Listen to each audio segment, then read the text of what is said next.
कृष्णाय वासुदेवाय हरे परमात्मने प्रणतक्लेशनाशाय गोविंदाय नमो नमः। नमो भगवते तुभ्यं वासुदेवाय धीमहि प्रद्युम्नाय अनिरुद्धाय नमः संकर्षणाय च। वसुदेवं सुतं देवं कंसचाणूरमर्दनं देवकी परमानन्दं कृष्णं वन्दे जगद्गुरुं। नमो ब्रह्मण्यदेवाय गोब्राह्मणहिताय च जगद्हिताय कृष्णाय गोविंदाय नमो नमः। नमोस्तनन्ताय सहस्रमूर्तये सहस्रपादाक्षिशिरोरुबाहवे सहस्रनाम्ने पुरुषाय शाश्वते सहस्रकोटियुगधारिणे नमः। सर्वमंगलमांगल्ये शिवे सर्वार्थसाधिके शरण्ये त्र्यंबके गौरी नारायणी नमोस्तुते। ओम जयंती मंगला काली भद्रकाली कपालिनी दुर्गा क्षमा शिवा धात्री स्वाहा स्वधा नमोस्तुते। महायोगपीठे तटे भीमरथ्यां वरं पुंडरीकाय दातुं मुनीन्द्रैः समागत्य तिष्ठन्तमानन्दकन्दं परब्रह्मलिङ्गं भजे पाण्डुरङ्गम्। आनन्दमानन्दकरं प्रसन्नं ज्ञानस्वरूपं निजबोधरूपं योगीन्द्रमीड्यं भवरोगवैद्यं श्रीसद्गुरुं नित्यमहं नमामि। गुरुदेव दत्त ज्ञानेश्वर भगवान विष्णवे नमः। भगवान श्री सद्गुरुनाथांच्या कृपेने ज्ञानेश्वर माऊलीच्या 728व्या संजीवन समाधी सोहळ्याच्या निमित्ताने आपण इथे एकत्र जमलो आहोत। आज जेव्हापासून हा उत्सव प्रासादिक परंपरेचा सुरू झाला तेव्हापासून ज्यांना ही आज्ञा झाली, माधानचे गुलाबराव महाराज, परमगुरु परमाचार्य सद्गुरु श्री गोविंदनाथ महाराज आणि प्रत्यक्ष ज्ञानेश्वर माऊली, आणि या तिघांच्या आशीर्वादाने आणि संकेताने आणि आज्ञेने सुरू झालेला हा ज्ञानेश्वर पुण्यतिथीचा महोत्सव, ज्यांना ही प्रासादिक आज्ञा झाली ते पहिल्यांदा यावर्षी हयात नाहीत, म्हणून त्यांच्या प्रतिमेला हारार्पण बंदा त्यांच्या बाजूने केलेला आहे। आणि सामान्य प्रापंचिक अवस्थेचा व्यक्ती एखाद्या संत पदाला कसा विराजमान होऊ शकतो, त्या संत पदाचे अधिकारी म्हणून परंपरा ही सुद्धा संतत्वाला धरून असते। संततम सततम असं परंपरेचं वैशिष्ट्य आहे। आज त्यांच्या पावन स्मृतीला अभिवादन करून आणि त्यांच्या गुरु परंपरेचा स्थानाधिकारी या निमित्ताने, या नात्याने वडील म्हणून वंदन आणि परंपरेचे शिष्य म्हणून आशीर्वाद आणि सतत त्यांचा आशीर्वाद या कुळाच्या परंपरेला, या ज्ञानेश्वर पुण्यतिथीच्या निमित्ताने राहावा, या अपेक्षेसह थोडा सत्व संवाद करूया। आता मंदाताई सांगत होत्या, आपण ऐकत होतो,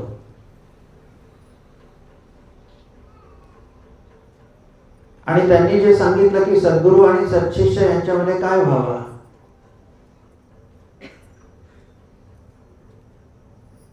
तो जो संवाद होतो त्या संवादालाच उपासनेचं अधिष्ठान लागते। उपासन म्हणजे सद्गुरूच्या जवळ बसून केलेला सुखसंवाद, ऐकलेलं कल्याणकारक बोध आणि त्या आधारावर केलेले सत्संकल्प, या तिन्हीचं एकत्रीकरण म्हणजे उपासना। आणि सद्गुरूंच्या कृपेची, सद्गुरूंच्या सानिध्याची परिसीमा काय, तर आपल्या जीवनाच्या सर्वस्वी कल्याणाकरता ते माझ्या कल्याणासाठी सांगतायत याची बुद्धी आपल्याला होणं, त्यांच्याशिवाय माझं कल्याण कुणी करू शकत नाही यावर निसंशय अढळ श्रद्धा असणं, आणि ते जे करतील त्यात माझं कल्याणच आहे हा आत्मविश्वास बाळगणं, त्यांच्याशिवाय माझं कोणी नाही, मी त्यांच्याशिवाय कोणाचाच नाही, यावर स्थिर मती होणं. ही अवस्था ज्या वेळेला आपली होते त्यावेळेला जो बोध आपल्याला कळतो आणि सद्गुरू जे प्रसादित करतात त्याला आत्मैक्य बोध असं म्हणतात.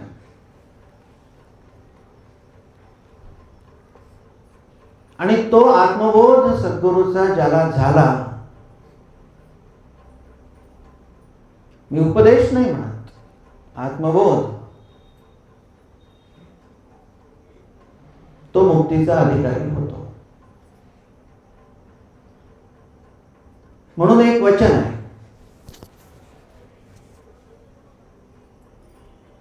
कुर्वन्तु कर्माणि यजन्तु देवान्. कर्म सगळेच करतात, भगवंताचं पूजन यजन सगळेच करतात. वदन्तु शास्त्राणि भजन्तु देवा. अनेक जण आपल्या मुखातून शास्त्र सांगतात, ज्ञान सांगतात,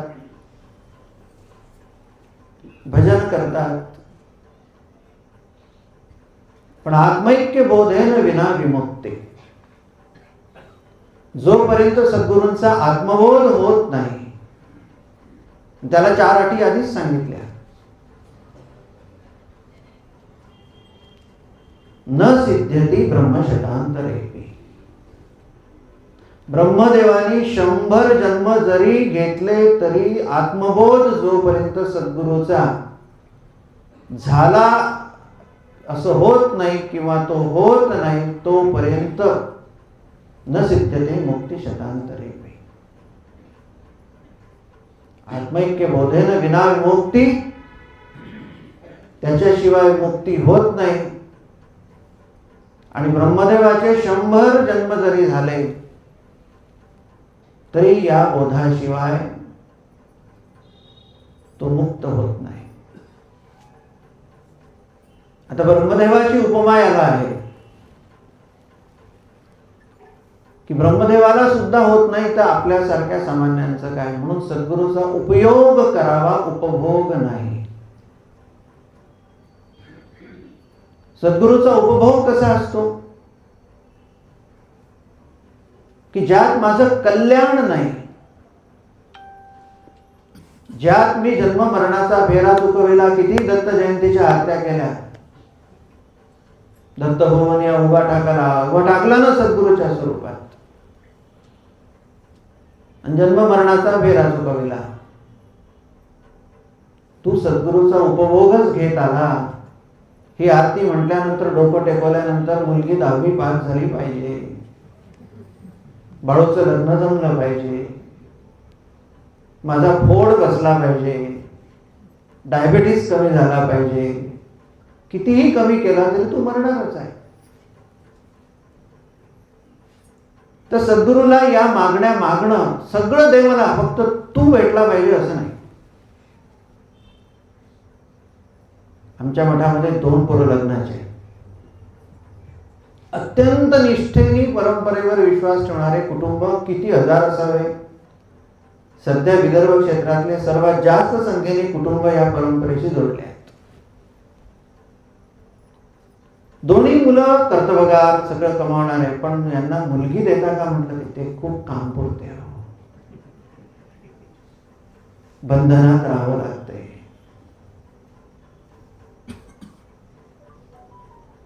म्हणजे सद्गुरू हा उपभोगा करता पाहिजे, आमचं भलं करा. पण जेव्हा तो उपयोगा करताय अशी मानसिकता होते. उपभोगात योग आहे, योगापाठी यत्र योगेश्वर कृष्ण, योगेश्वर कृष्ण आहे.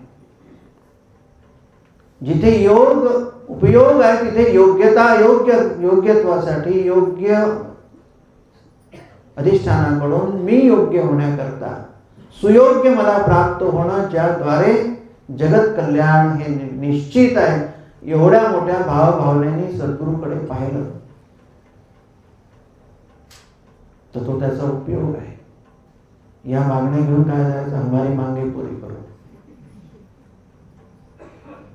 कम्युनिस्टांच्या संघटना आणि आता देवाची द्वारी उभा क्षणभरी दे रे बा काहीतरी जातो नाही. माऊलीला तेव्हा माहिती होतं की देवाचे द्वारी बसा क्षणभरी नाही म्हणलं त्यांनी. सगळ्यांचे गुडघे जाणार हे त्यांना माहित असावं. उभा क्षणभरी तेने मुक्तीचारी साधिलेल्या. तर मुक्ती साधणं म्हणजे काय?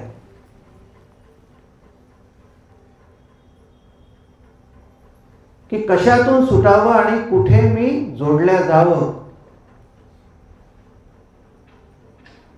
याचा सारासार विचार जेव्हा माणसाला कळतो तेव्हा तो योगाचा अधिकारी होतो असं म्हणतात. योगामध्ये युज धातू आहे ना. मग कुठेतरी जोडल्या जाण्यासाठी कुठून तरी सुटलं गेलं पाहिजे. आधीचे दोर खूप बळकट असतात, विषयांचे, वासनांचे, अपेक्षांचे, मागण्यांचे.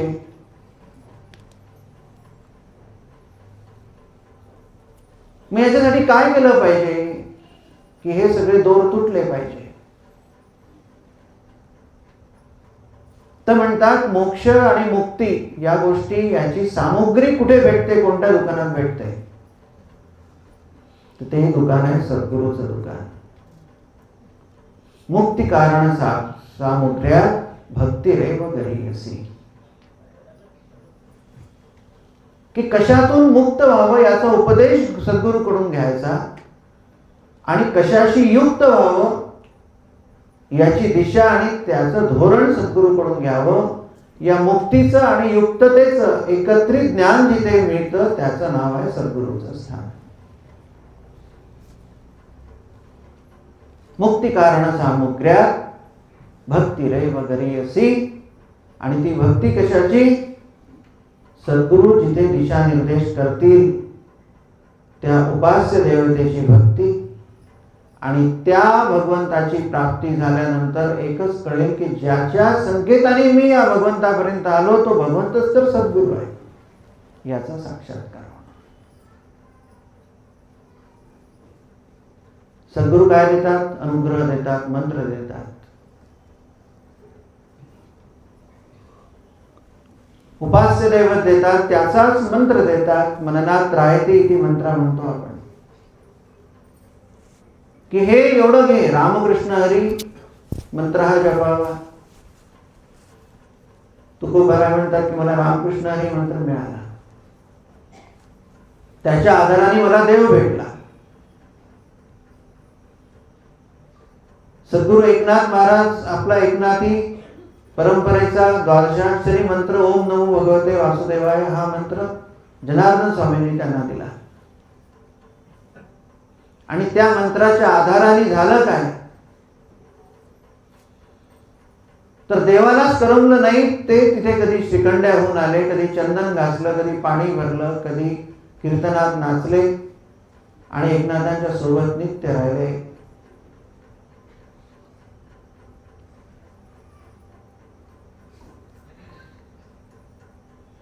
आणि मग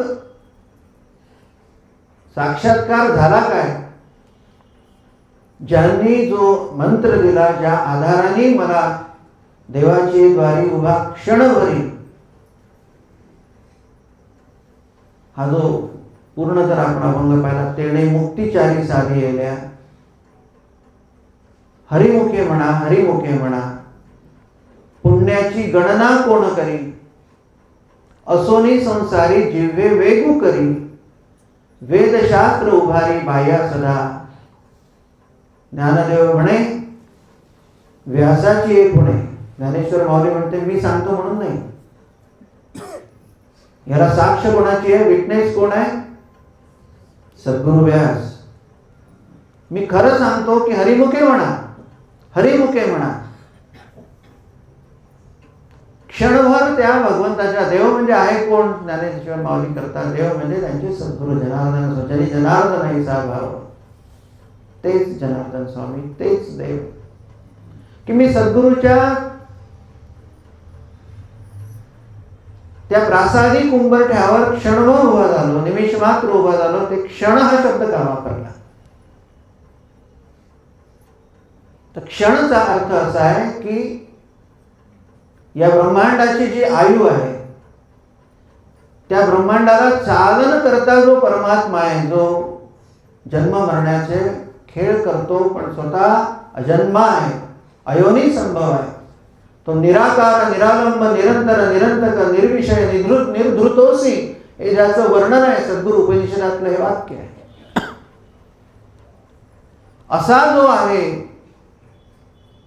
त्या सद्गुरूच्या शाश्वत, आता सांगितलं ना, सत्यम तत्वम अनंतम ब्रह्म. सनातन शब्द कसा आला? सत्यम तत्वम अनंतम सा सनातनम.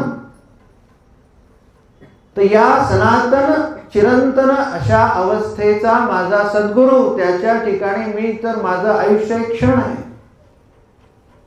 दुसऱ्या अर्थाचा क्षणंदत्वा, क्षण म्हणजे गवताची काडी, दर्भाची काडी, कपटा समान माझं अस्तित्व आहे. त्या अस्तित्वासमोर मी गवताच्या काडी समानही नाही, माझं आयुष्य माझं अस्तित्वही क्षण इतक्या मोलाचं नाही.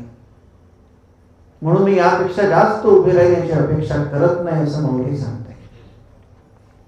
देवाची या द्वारी म्हणजे सद्गुरूच्या दारी उभा क्षणभरी आयुष्यामध्ये तेच अधिष्ठान वापरावं, तिथेच उभं राहावं, तिथेच नांदावं, त्याशिवाय नांदू नाही, जगू नये. तेणे मुक्तीच्याही झालेल्या. तेव्हा चार मुक्तीचा साक्षात्कार होतो. त्या चार मुक्ती कोणत्या?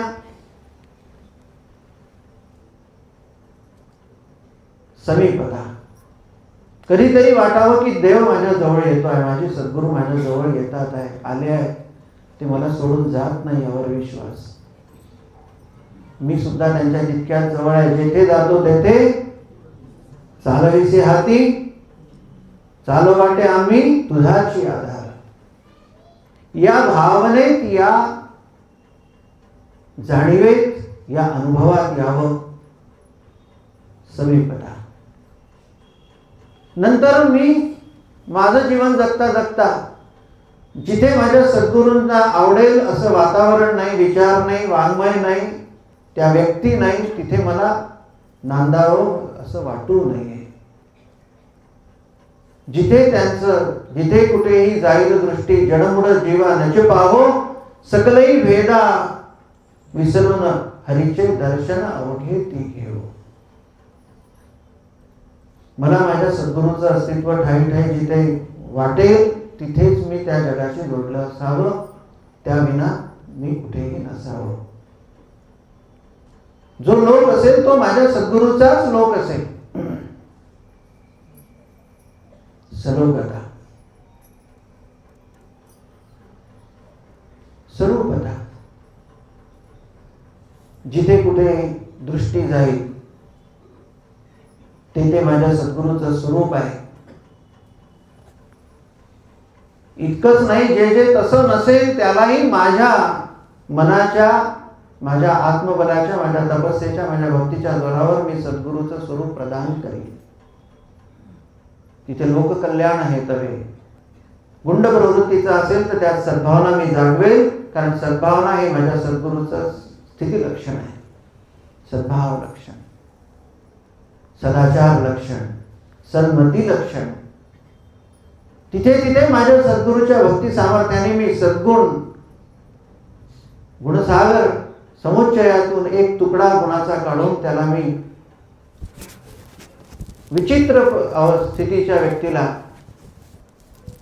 सद्गुण स्थितीमध्ये आणेल माझ्या सद्गुरूच्या चिंतनाच्या भरोशावर. स्वरूपता. आणि जेव्हा मी माझ्या सद्गुरूच्या आधाराने काही वचन बोलेन, निवृत्ती प्रसादे ज्ञानदेव बोले, हे वाक्य यासाठी ज्ञानेश्वर मौली टाकतात. किंबहुना भगवद्गीतेच्या 18 अध्यायाचा उपदेश केल्यानंतर भगवान गोपाल कृष्णही म्हणत नाही की मी हे तुला ज्ञान दिलं. एवं परंपरा प्राप्त. परंपरेने मला जे प्रासादिकतेने प्राप्त आहे तेच मी तुला सांगतोय. माझे सद्गुरू जे मला सांगतात तेच तुला सांगतोय. आणि त्या एका आधारावर मला खात्री आहे की जे मी तुला उपदेश करेल, बोध करेल, सांगेल, संवाद करेल, त्यातून तुझ्या सकारात्मक सद्भावाचं, सत्याच्या, धर्माच्या आधाराचं परिवर्तन होईल. एवढा मोठा व्यापक अर्थ सलोकता आहे. आणि शेवटचं स्वरूप तोच शिष्य, तोच भगवंताचा भक्त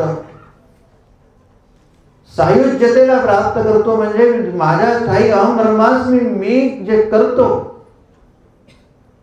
माझी अवस्था अशी आहे की मी काहीच करत नाही. माझ्याकडनं जे करतो तो माझा सद्गुरू करतो, माझा भगवंत करतो.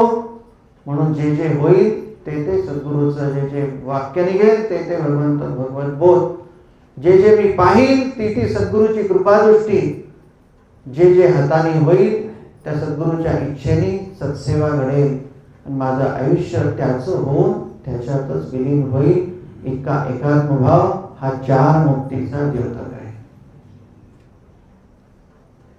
साक्ष काय आहे? असं कोणाला घडलं, असं कोणी कुणाचं केलं, असं कधी घडलं? ज्ञानदेव म्हणे व्यासाची गुणे. गुरुपौर्णिमा आपण व्यास पौर्णिमेने करतो. त्यामुळे भगवान श्रीकृष्णानंतर आपण व्यासदेवांना गुरुस्थानी मानून ज्ञानदेव म्हणे व्यासाची गुणे हे सद्गुरूंचं साक्षी भावाने अस्तित्व मानून अशा पद्धतीने जर माझी भक्ती देवाची द्वारी उभा क्षणभरी अशी जर रुजू झाली तर त्याचा परिणाम काय होतो? ज्ञानदेव म्हणे व्यासाची खुणे द्वारकेचे राणे पांडवा घरी. आम्हाला कितीही देवाकडे किंवा सद्गुरूकडे जायची हौस असली किंवा जावंसं वाटलं तरी त्यांना वाटलं पाहिजे की यांनी माझ्याकडे यावं, त्यात मला आनंद आहे.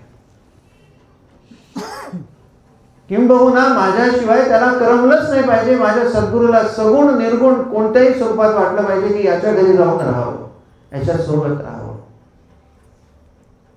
ज्ञानदेव म्हणे व्यासाची पुणे द्वारकेचे राणे पांडवा घरी. पण अट काय?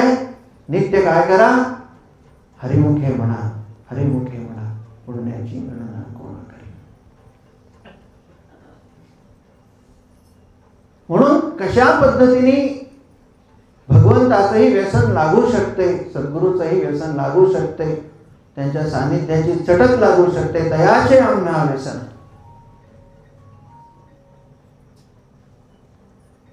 की मला व्यसन कोणाचं आहे? माझ्या सद्गुरूचं आहे, तोच माझा भगवंत आहे.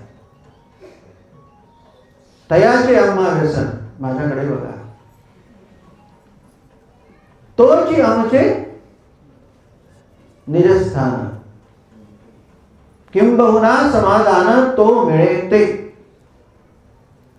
त्याच्याशिवाय आमचं व्यसन नाही. व्यस हा धातू सांगतो की त्यासाठी खर्च होणे, त्यासाठी कामी येणे, त्यासाठी लोप पावणे. माझं जे काही अस्तित्व असेल हे त्याच्यासाठीच असेल. माझं निजस्थान तेच आहे. म्हणजे माझं अंतिम स्थान ते तेव्हाच ठरते. कोणतीही वस्तू जिथून निघाली त्यातच वापस जाते. हा विज्ञानाचा सिद्धांत आहे. अज्ञानाचे खूप सिद्धांत असतात, पण विज्ञानाचे सिद्धांत असतात. जिथून मी आलो आहे तिथेच जायचं आहे. त्यावर विश्वास ठेवून माझं निजस्थान माझे सद्गुरू आहे. किंबहुना समाधान. माझ्या जीवनाचं, माझ्या जीवीचे आवडी पंढरपुरा नाही नगुडी. माझ्या जीवाचं समाधान कोणतं आहे? जेव्हा मला त्याची प्राप्ती होईल किंवा मी त्याला प्राप्त होईल किंवा तो खटपट करेल. गजेंद्राच्यासाठी गजेंद्र नाही गेला. त्याला जेव्हा हे वाटलं की हा प्रपंचातला कोणता साथीदार माझ्या कामाचा नाही, सगळ्यांनी माझा उपभोग घेतला, मलाही कळलं की मीही यांचा वापर उपभोगासाठी केला, कोणीच कोणाच्या कामाचं नाही, आता उपयोगाचा एकच आहे, त्यांनीच माझा उपयोग करावा आणि त्यासाठी मी त्यांना हाकारतो. हे गोविंद, हे हरी म्हटल्याबरोबर हरी अवतार भगवान श्रीहरीच्या स्वरूपात धावून आला. ती स्थिती आपली होते की नाही?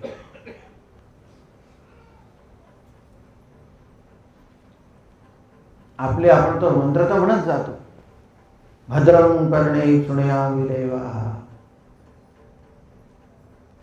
माझ्या कानांनी चांगलंच ऐकलं पाहिजे. इथे कोण बसलेलं आहे असं की मेरे कान से मैं अच्छा ही सुनू, कोणाच्या निंदा नाही ऐकल्या पाहिजे.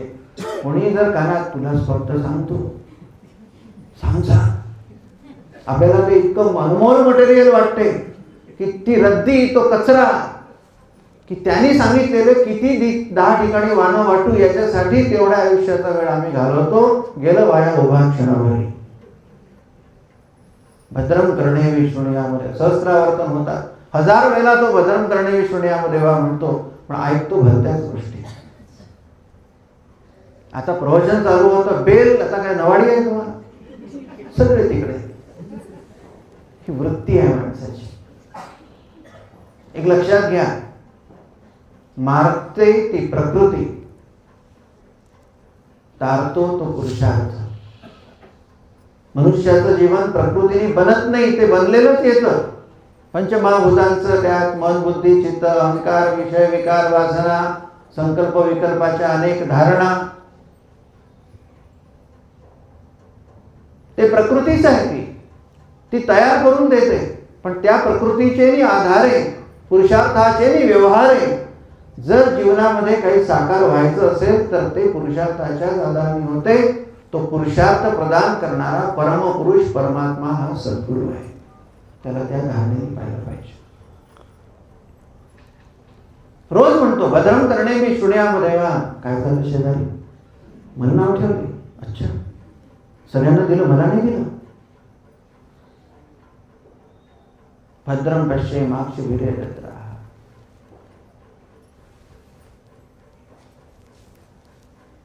की या डोळ्यांनी चांगलंच पाहिलं पाहिजे. भद्रम पश्ये,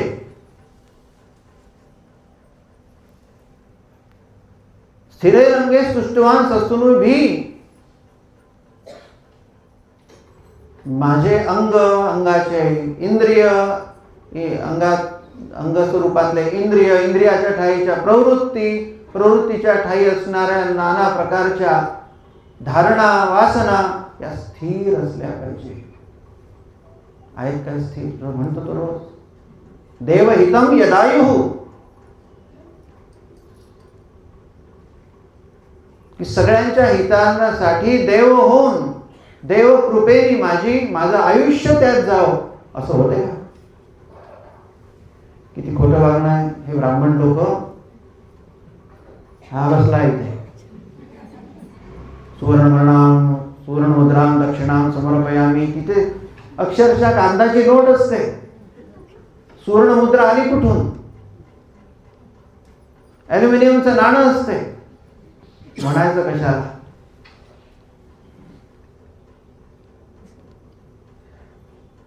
जे आहे ते पाहे. तसं आहे का याची तपासणी कोण करेल की मी स्वतः तसं आहे का? जसा बोध नाना प्रकारे सद्गुरू करतात, संत करतात, तसा मी वागतो का? सद्गुरूंकडे जायचं कशासाठी? मोक्ष कारण सामुग्र्या भक्तिरेव घरी असी.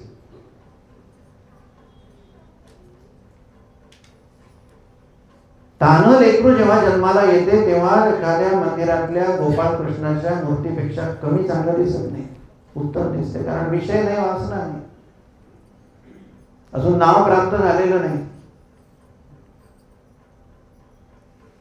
सत्व तेवढंच आहे, कारण पाप अजून आयुष्यात घडलंच नाही. पुढे आम्ही कोणत्या सामुग्री जमा करतो? भोग कारण सामुग्र्यात या जमा करत जातो आणि मोक्ष कारण सामुग्र्यात या टाळत जातो.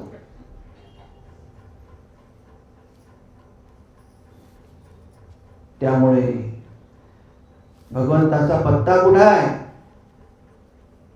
सगळ्यांना राहायला घर आहे, प्लॉट आहे, 2 BHK आहे, रो हाऊस आहे, सगळं आहे.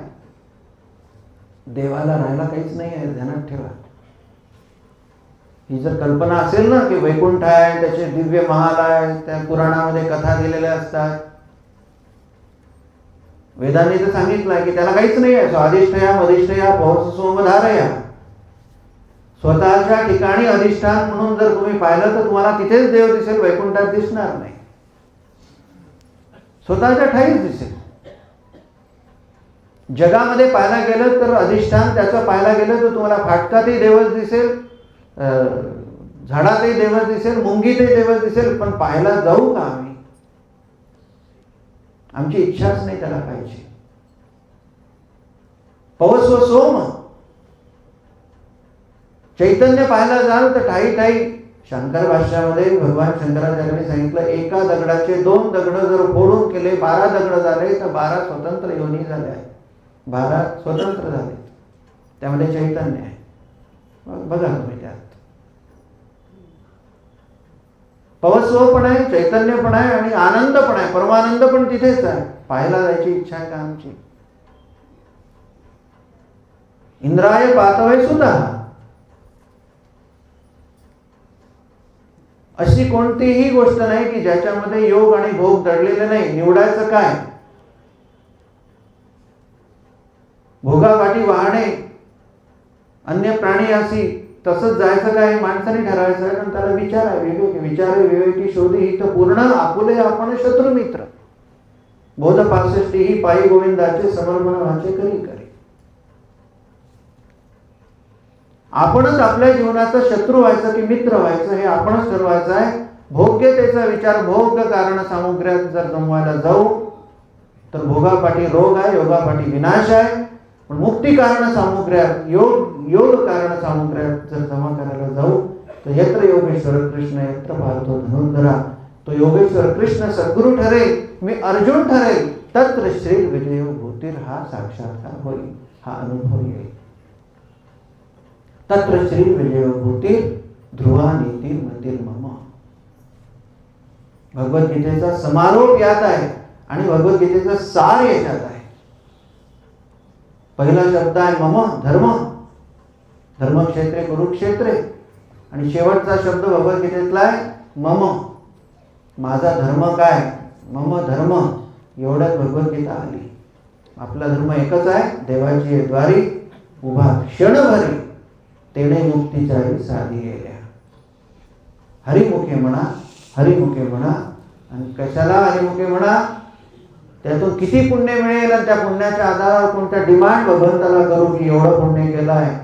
श्यामच्या आई चित्रपटात आहे ना, कारण त्या गणपती तुझ्या डोक्यावर मोळ्याच्या मोळ्या दुर्वांच्या इतक्या चतुर्थीला व्हायला त्याचं हेच काम फळ आहे ना. असं संवाद आहे ना श्यामच्या आईमध्ये, मी लहानपणी पाहिला होता.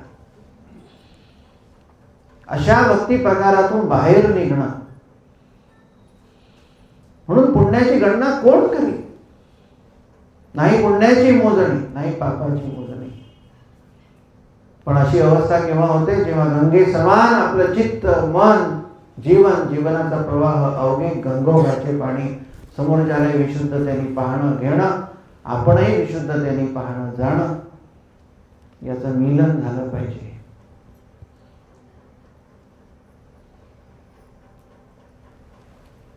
तर अशा पद्धतीने सद्गुरूला संतांनी पाहिलं आहे.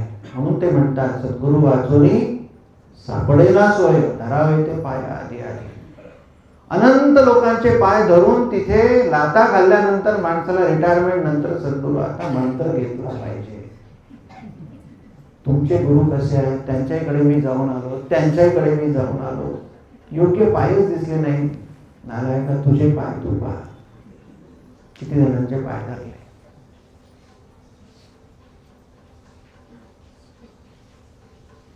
आनंद आनंद करम प्रसन्न ज्ञान स्वरूप निजभूत स्वरूप. आता सांगत होत्या ना म्हणतात की सद्गुरूचं स्वरूप कसं आहे, त्यातून अपेक्षा काय ठेवल्या पाहिजे.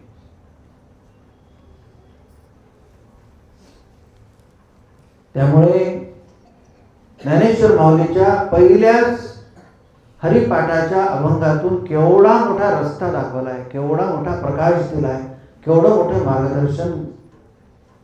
ज्ञानदेव म्हणे, तरलो तरलो आता उद्धरलो गुरुकृपे. सर्वत्र ज्ञानेश्वर माऊलींनी सद्गुरूचा उपयोग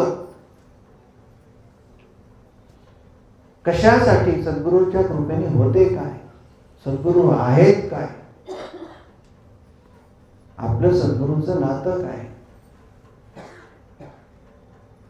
हे सांगण्यामध्ये भगवद्गीतेचा सूक्ष्म जर बोध पाहिला असेल तर गुरुबोधच आहे. कारण एका सद्गुरू आणि सत्शिष्याचा तो संवाद आहे. जिथे जिथे संवाद आहे तिथे तिथे आत्मबोध आहे. दासबोधामध्ये ग्रंथानाम दासबोध गुरु शिष्यांचा संवाद. श्रीमद भागवतामध्ये परीक्षिती आणि श्री शुकदेव सद्गुरु शिष्याचा संवाद. प्रत्येक भवानी शंकराच्या संवादातून जे जे पौराणिक ज्ञान आलं त्यामध्ये सत्शिष्य म्हणून भवानी आणि सद्गुरू म्हणून भगवान शंकर त्यांचा संवाद आहे. भगवद्गीतेमध्ये कृष्णार्जुन संवाद आहे, तो संवाद आहे. हा संवाद सद्गुरूंशी आपल्या जीवनाच्या कल्याणासाठी, स्वार्थ म्हणून नव्हे, पण माझ्यामुळे मी कोणाचं कल्याण, तुझ्या कामातला एक लीला सहचर, तुझ्या कामातला एक कण क्षण म्हणून मी येऊ शकतो का, याची धडपड, तुझ्या कामात मी येऊ शकतो का. दास जे म्हटलं ना आता,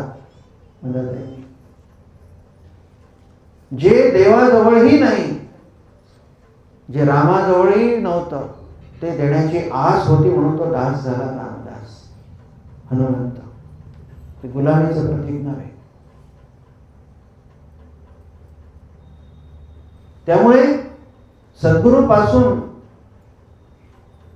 कल्याणाचीही अपेक्षा नाही, निरपेक्ष. मुनी शांतम निर्वैर समदर्शिनम.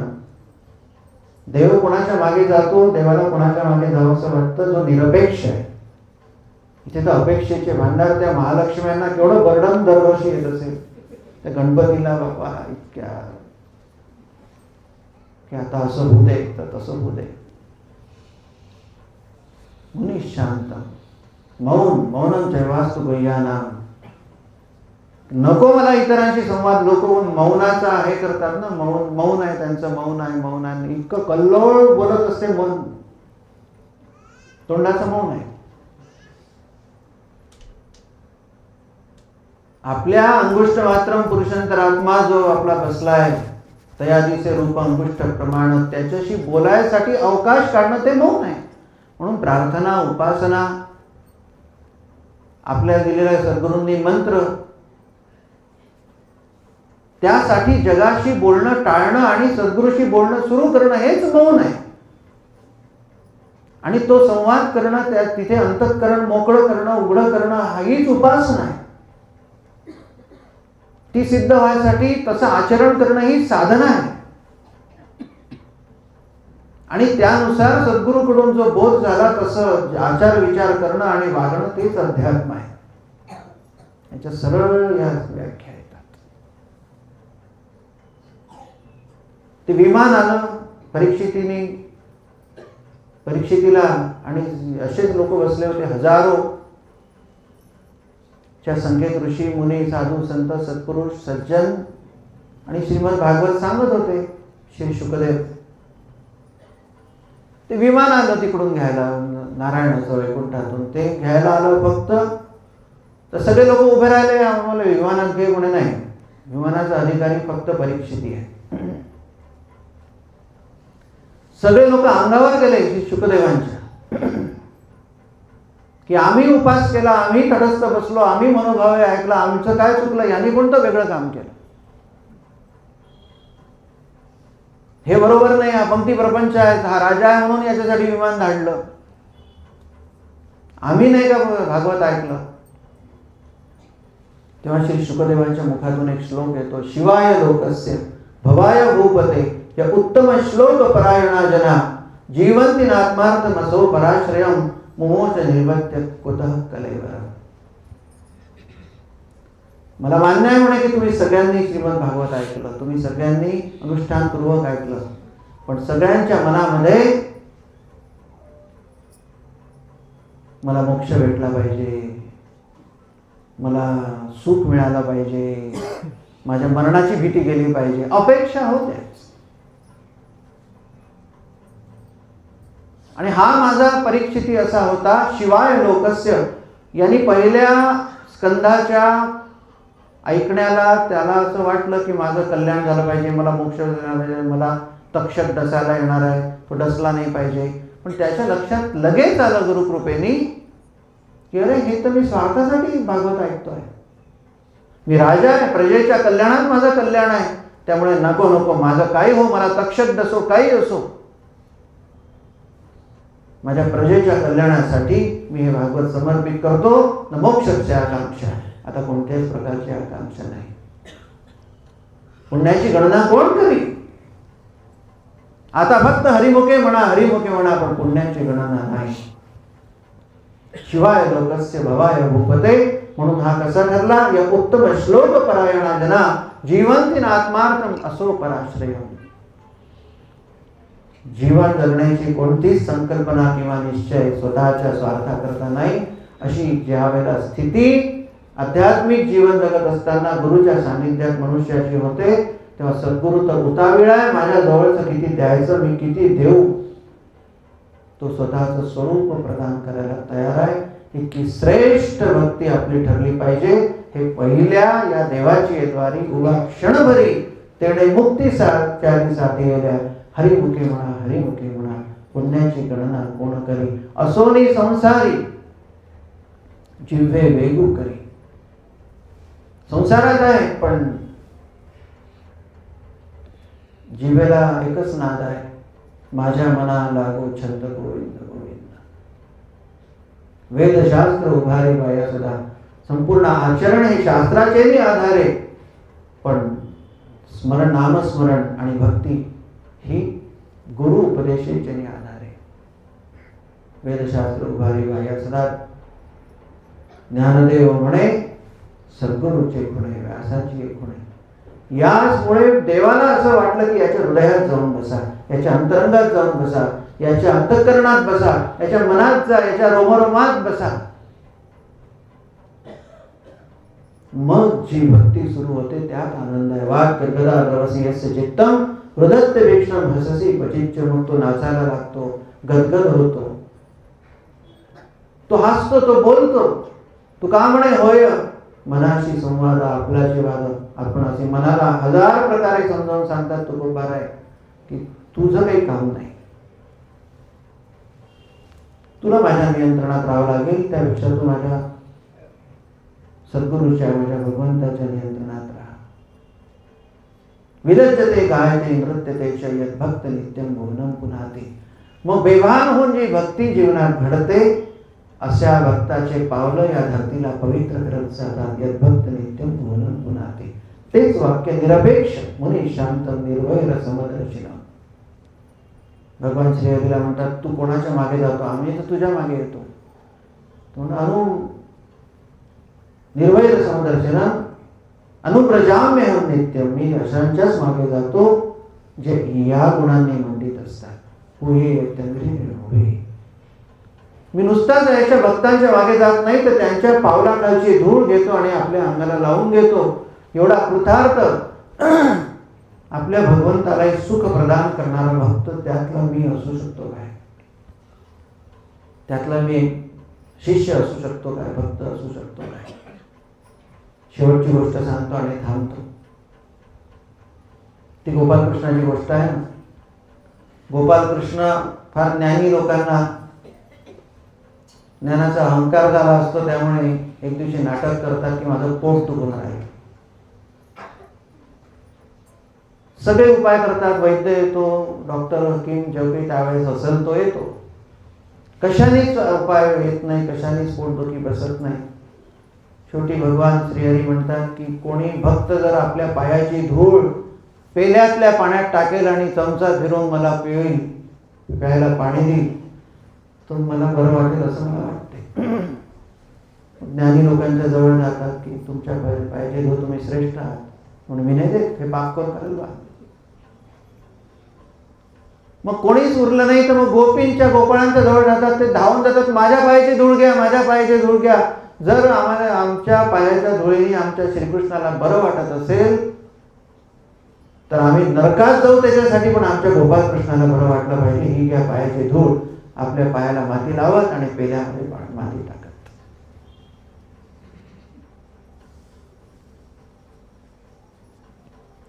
काहीच कामाचं नाही. हा भाव जो आहे, भावोही विद्यते देव. भगवान पुत्र विराजते. कुठे आहे भगवंता? न काष्टे न पाषाणे न मृण्मये. तो कोणी वस्तूत आहे काय, लाकडाच्या मूर्तीत आहे, कशात आहे? भावो ही विद्यते देव, जया अंगी जैसा भाव तैसा त्याचा अनुभव. म्हणून नारद भक्ती सूत्रात सांगतात, नारद भगवान भक्तीची ओळख काय, तर गोपींसारखी करावी भक्ती. कोणासारखी करावी? यथा व्रज गोपिकांना तत् सुखे सुखे. तुझ्या सुखात आमचं सुख आहे. आमची पुण्याची गणना कोण करी, काही घेणं देणं नाही आहे. आम्ही हरिमुखे म्हणा, हरिमुखे म्हणा, याच्यावरच आनंदित राहू. मला असं वाटतं या ज्ञानेश्वर माऊलीच्या सखोल उपदेशाचं आचरण करून तसं घडो अशी प्रार्थना ज्ञानेश्वर माऊलीच्या श्रीचरणी आपण करूया आणि ते थांबूया. सद्गुरुनाथ महाराज. वाहे झुळ झुळ झुळ झुळ इंद्रायणी, वाहे झुळ झुळ झुळ झुळ इंद्रायणी, माझ्या विठुरायाची दूर पंढरी, वाट चालत निघे ही अलंकापुरी, साज घाली ध्वज ह्या उभ्या अंबरी. बुक्का चंदन भारी हलावी याला, अवघा